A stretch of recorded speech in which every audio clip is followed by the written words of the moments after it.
Alors, dans cette vidéo, on va terminer les démonstrations des probabilités, des propriétés, des probabilités.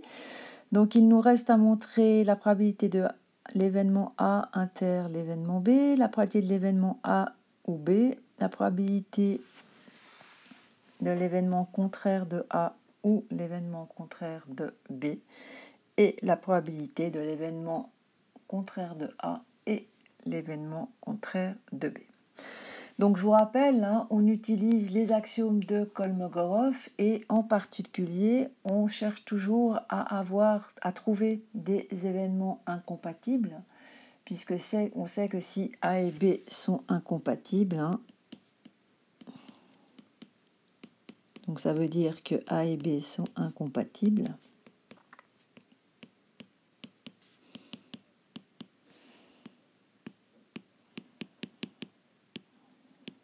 Alors, la probabilité que l'événement A ou l'événement B se réalise, c'est la probabilité que l'événement A se réalise plus la probabilité que l'événement B se réalise. Donc, on va prendre la cinquième, je vais vite la réécrire. Donc, propriété 5, comme j'ai fait avant, on va essayer de garder la même présentation. Propriété 5, c'est ce qu'on appelle la probabilité d'intersection.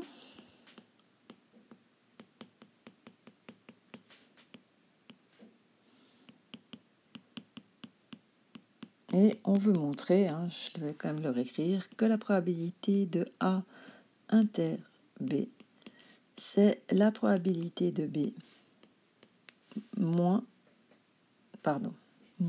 j'écris en plus, je ne sais pas, moins la probabilité de A bar inter B ou B inter A bar, ça ne change strictement rien. Alors, donc première chose à faire, c'est essayer de trouver deux événements incompatibles qui donnent sous leur forme de l'union qui donne B. Donc si on fait un petit diagramme, c'est toujours plus facile, on va essayer d'exprimer B comme la réunion ou l'union de deux événements incompatibles. Donc là, on a A, là, on a B. Alors visuellement, on les voit très bien, ces deux événements qui n'ont pas d'intersection et qui réunis donnent B. Le premier, c'est celui-là. Et le deuxième, c'est celui-là. Si on fait le bleu ou le vert, on a bien tout l'événement B. Eh bien ça s'écrit, on le sait, le bleu, on avait déjà discuté, c'est A inter B.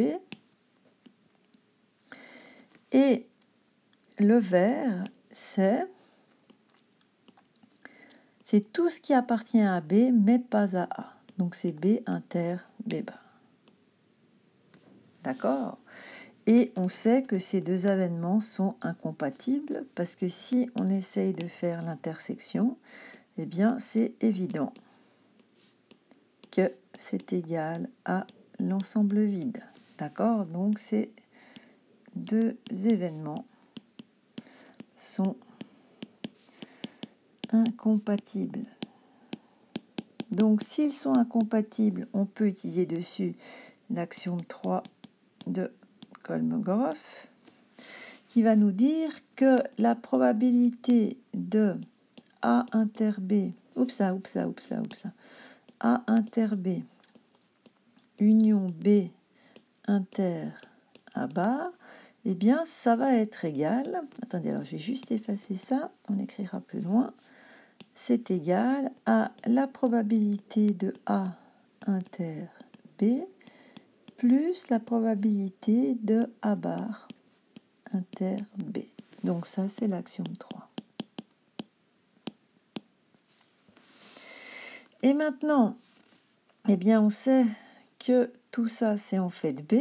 Donc ça va faire la probabilité de l'événement B est égale à la probabilité de l'événement A et inter B plus la probabilité de l'événement A bar inter B. Et comme ça, c'est des nombres, on peut changer l'ordre. P de A inter B, ça va donc être P de B moins la probabilité de l'événement A bar inter B. Et voilà, vous avez démontré la propriété 5. La propriété 6, c'est la propriété de l'union. C'est ce qu'on appelle, pardon, la probabilité de l'union, pas la probabilité de l'union. Et je vous rappelle, on veut montrer que P de A union B, c'est P de A plus P de B moins la probabilité de A inter B. Donc de nouveau, on va essayer d'écrire A union B comme l'union de deux événements incompatibles. Alors si on regarde ça, si on fait le diagramme, c'est beaucoup plus facile. Hop, notre événement A, notre événement B.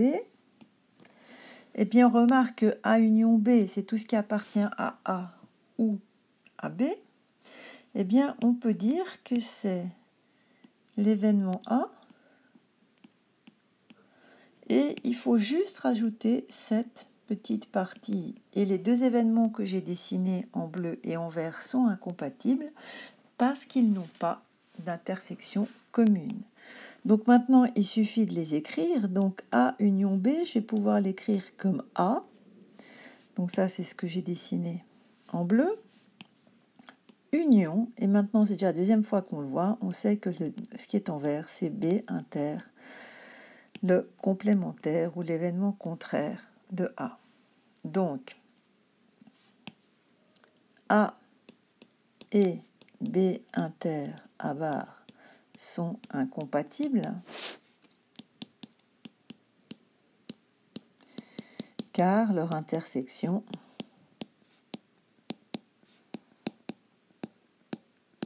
est égale à l'ensemble vide. C'est impossible de trouver un élément qui appartient à la fois à A et à l'ensemble vide. On peut donc écrire que la probabilité de A union B, c'est la probabilité de ce nouvel événement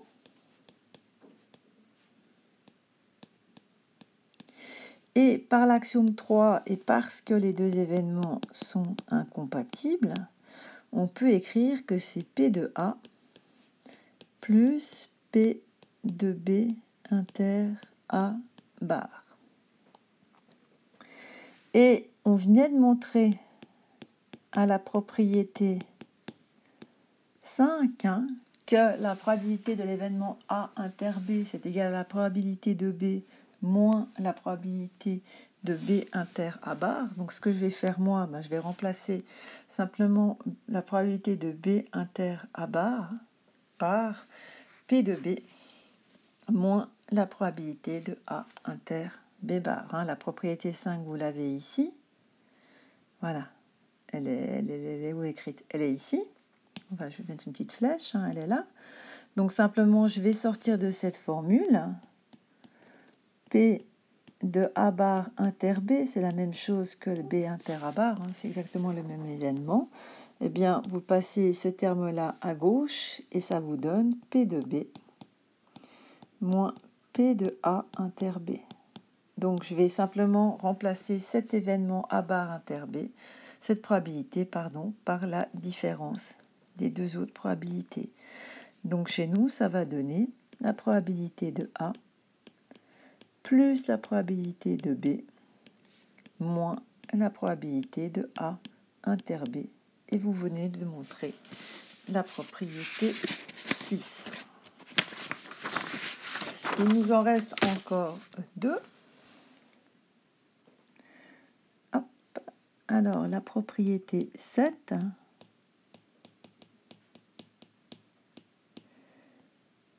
Nous dit que la probabilité... Attendez, je vais l'écrire en dessous, pardon. La probabilité de A, l'événement A bar union B bar ben, c'est égal à 1 moins la probabilité de A inter B. Alors, ce qu'il faut juste remarquer ici, c'est que l'événement, si on a A, si on a B, si on a notre univers, où se situe l'événement A bar union B bar?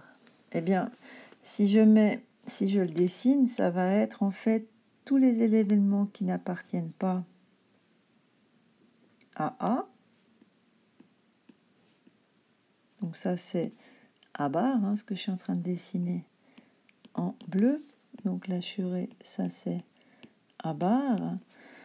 Et l'événement B bar, c'est tout ce qui n'appartient pas à B.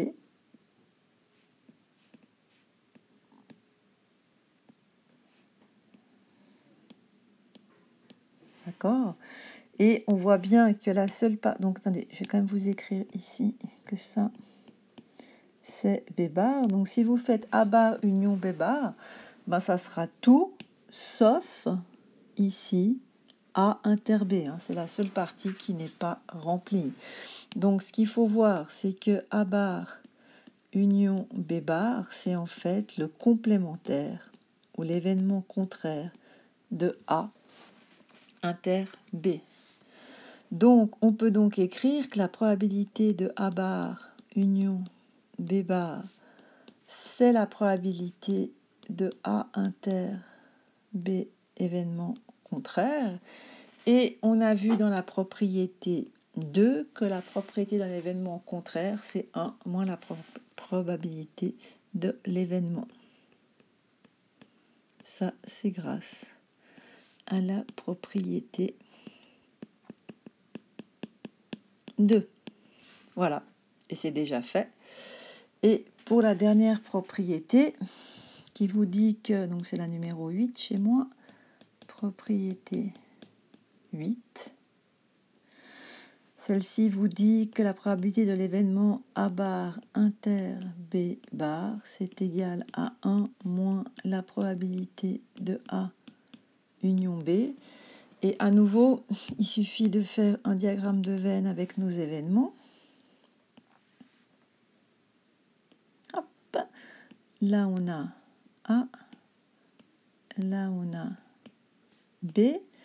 Alors si je veux dessiner A bar inter B bar, donc on reprend, ça c'est A bar comme j'ai fait avant.